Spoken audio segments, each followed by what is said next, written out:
Hello everyone. In my earlier video, I would have shown this stone sculpture at Mamallapuram built by the Pallava kings. I would have said how this represents their history.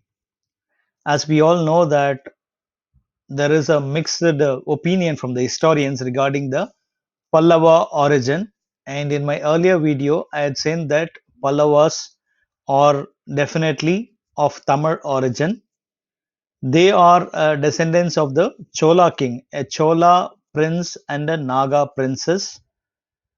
Through them, a son is born, and that is how the Pallava came into existence. Today, in this video, I would like to tell you that how most of the places known at Mamallapuram are wrongly denoted. Earlier, I had also mentioned about how five rathas are not five rathas, but these are the temples for the Tamil gods of Kottravai, Durga and Thirumal, Murugan, Sivan, and maybe Indran or Ayyanar. Today in this video, I'll tell you how again historians have mistakenly, you know, uh, dealt with this stone sculptures, very famous UNESCO heritage site at Mamallapuram. They are always calling this site as Arjuna's Penance or Bhagiratha's the descent of the Ganges.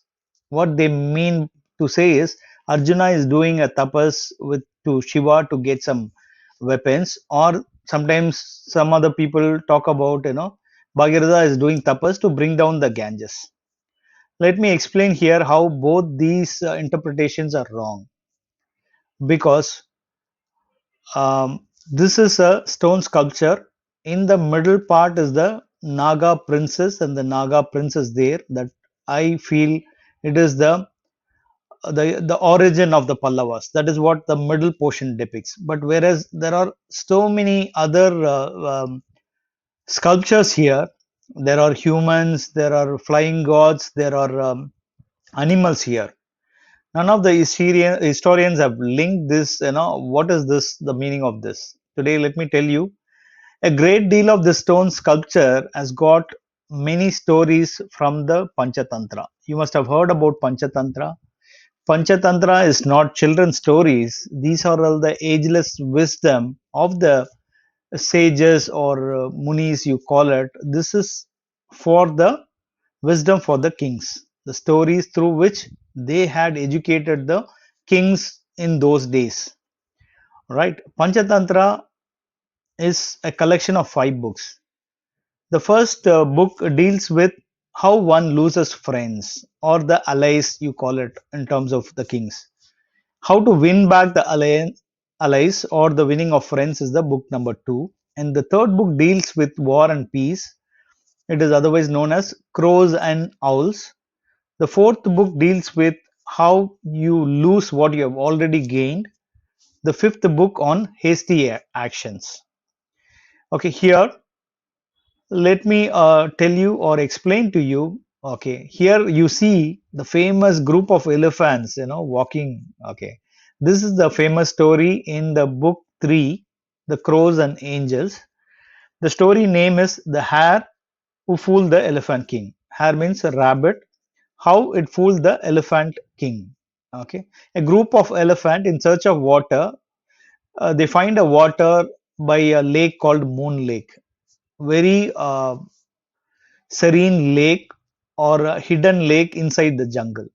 Okay, the rabbits all live on the banks, but when a herd of elephant just moved to drink the water, lot of hare family gets trampled under their feet and dies.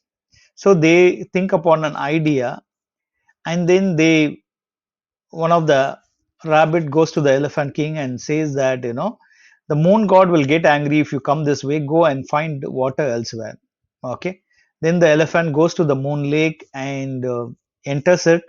On a full moon day, there is a reflection of a moon in the light. When it gets into the water, and in the swirl of water, it sees many moons and thinks that the moon god is really angry, and it walks away.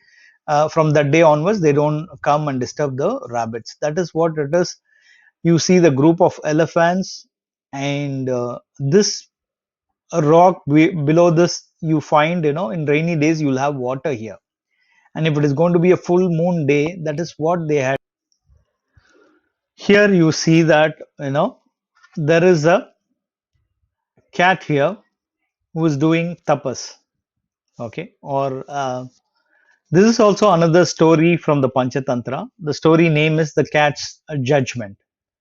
Okay, there is a bird, say a parrot, and a hare who has got a dispute over their place of living. So they go to this cat. This cat is a as you know, the cat's nature. It catches a bird or small animals. But this cat, fools others by saying that he is an ascetic or a monk who is have renounced the world.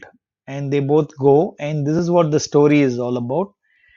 And like this, there are many stories from the Panchatantra that has been put in these sculptures. So next time you go and see, there will be a lot of other stories here. The stories about lions, stories about the crocodile, the monkeys, and you will see tortoise, deers, and so many other stories in this stone sculptures with the Pallava history and their coronation and their allegiance towards some monks. There is a small Vishnu temple also. So what I would like to tell is that many of our history, the naming of our monuments are wrongly named due to not going through many ancient textbooks. The Panchatantra is even referred in Silapadigaram. In Silapadigaram, the loyal mongoose stories, which is from the fourth book of losing what you have gained, is been mentioned. So we come to know that even the Cheras, they know they would have learned the Panchatantra, or somebody would have taught all the stories to them. The Pallavas, even the Pandyas, there is a story connected with the Panchatantra. The story about is about the three-breasted princess. So today you can see a statue at Meenakshi Amman temple, that is three-breasted princess. That story is also mentioned in Panchatantra.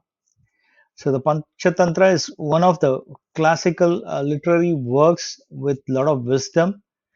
The Panchatantra is almost equivalent to the Ramayana and the Mahabharata, and it is one of the greatest work from India.